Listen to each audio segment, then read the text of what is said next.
So, after a long drive to visit family, I saw Fast X recently, and it was a momentous yet formless, dim-witted continuation of the Fast and Furious saga. It's a matter of public record that Fast X lost series regular Justin Lin earlier in production due to creative differences with Diesel, leading to Louis Leterrier, the French visionary behind Grimsby and the least canonical Marvel movie, assuming the director's chair.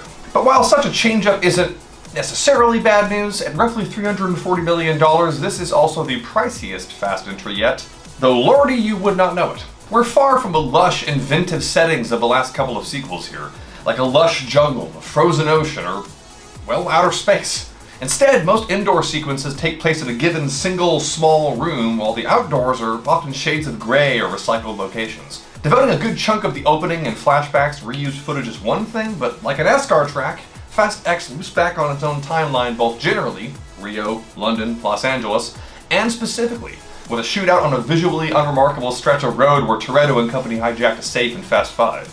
I'm not gonna lie and say that Vin Diesel doing donuts to swing a crashed helicopter around like a giant mace isn't cool, but on balance, X's set pieces just lack the cleverness of preceding entries, like a fleet of possessed cars, magnet powers, or even Hobbs and Shaw's hot rod chain. Also, maybe I've just been spoiled of late by the polished, precise action of John Wick Chapter 4, but most fights here are pretty sloppily shot and staged. Most notably, one between Letty and Cypher, which wastes the tease of a surgical robot as an arena hazard and then just abruptly concludes mid-brawl. The obligatory sexy street race, too, feels practically vestigial, especially for a brand courting the tween demographic now more than ever, with Lil B getting a feel for the driver's seat. The story, for its part, is a bloated, hastily edited mess. Most of the cast is split apart, which I suppose suggests an epic scope as the Toretto clan is torn asunder, but comes off like they couldn't get enough of the crew with time or inclination to be in the same place for more than a day. Heck, Jason Statham only gets one scene and it's just to scrape up the credits cookie that was baked at the end of F9, down to having Han go out of his way to answer the door alone so the footage matches. Comedy and sci-fi elements are at an all-time high as well, and while these flourishes left me giddy in the past, I think a 12-year-old did a pass on this particular script. Case in point, while John Cena's return in full fun uncle mode was a delight, he accomplishes the asinine feat of resolving a burgeoning subplot about being hunted by assassins with an off-screen scuffle before escaping from the bay of a commercial airplane in a microjet powered by a couple of in-flight bottles of vodka. If Jacob is basically a disavowed secret agent, then who's letting him not only get that thing past the TSA, but also slipping him keys to it? Indeed, while the agency turning on our heroes is a darn good premise, Fast X accomplishes the considerable feat of making the vague deep state with unlimited resources seem grossly incompetent. When we first see the new villain harass Cypher, it's unclear where he got the intel of blackmail regards, and when we later learn who's backing him, it's not clear why he even needed to hit her up in the first place. Later on, Cypher's confinement in a med bay comes with an unprotected room-wide control panel within wrist's reach. And if Mr. Nobody has gone missing and been replaced, then how and why is he still able to pull strings at Dom's command? All of this pales in comparison, however, to a completely pointless segment where Pete Davidson gives Han a psychedelic muffin, and then Roman deploys either pocket sand or cocaine, which is never seen before or since. Now, let's talk about Jason Momoa as Dante Reyes, the main antagonist, who gives a performance that I can only describe as gender-fluid Joker.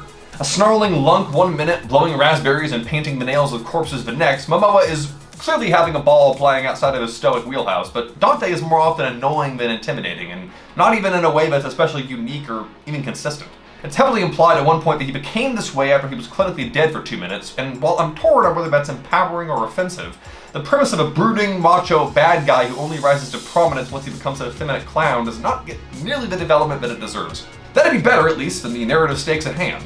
Hot on the heels of Dom's surprised child and Dom's surprised brother, we get the surprised son of the guy Dom robbed 10 years ago. And the younger sister of his son's birth mother, who I spent an uncomfortable amount of time thinking was a competing love interest. So after that opening salvo of criticism, I want to add some praise, because plenty is deserving. First, the initial action sequence with Dom's crew trying to stop a flaming neutron bomb from Katamari Damacying its way into the Vatican is a sublime intersection of goofy and exciting that I dig in this series. Sure, it's a little implausible that no one dies, but hey, for a man of faith, what higher accomplishment is there than saving the Pope from getting blown up? All roads lead to Rome, after all. We also get Dom versus Dam for one heck of a climatic high dive, followed swiftly by the rawest NOS activation shot. The rest of the cast is a lot of fun too, new and old. While some mainstays are approaching Flanderization with their characterization, Brie Larson as Mr. Nobody's daughter and Alan Ritchson as his prickly replacement Ames keep the commitment to literal as well as figurative smoke shows alive and well. I got a kick out of Ames deriding our protagonists as a cult with cars in particular. And as far as innovative vehicles go, Jacob's Cannonmobile makes for a thrilling chase through a Portuguese open-air mine. Plus, the original soundtrack continues to slap. Although it's amusing how the movies cultivate this generally family-friendly notion of street culture, and then the tie-in albums are just cursing front to back. Couple of stray thoughts. A mid-credits bit reveals that The Rock is coming back to Fast proper. And while that's a cause for celebration in theory, it deflates Dante's decades-long scheme to clarify that, yeah, the guy who actually killed his father is somehow an afterthought. I'm getting genuinely personally anxious about Brian, because at this point the only way this ends is a ghoulish deepfake, a disrespectful belated off-screen death, or wrapping up without any actual non-see-you-again closure for its longest-running character. Dante says the bomb in Rome is an homage to the safe that Toretto stole, but how is that possible when that thing rolling through the streets was an incidental side effect of the good guys trying to stop the truck? The last few Fasts have been silly, gloriously so, and Fast X is no different, but for more minutes than I prefer, it also just feels dumb.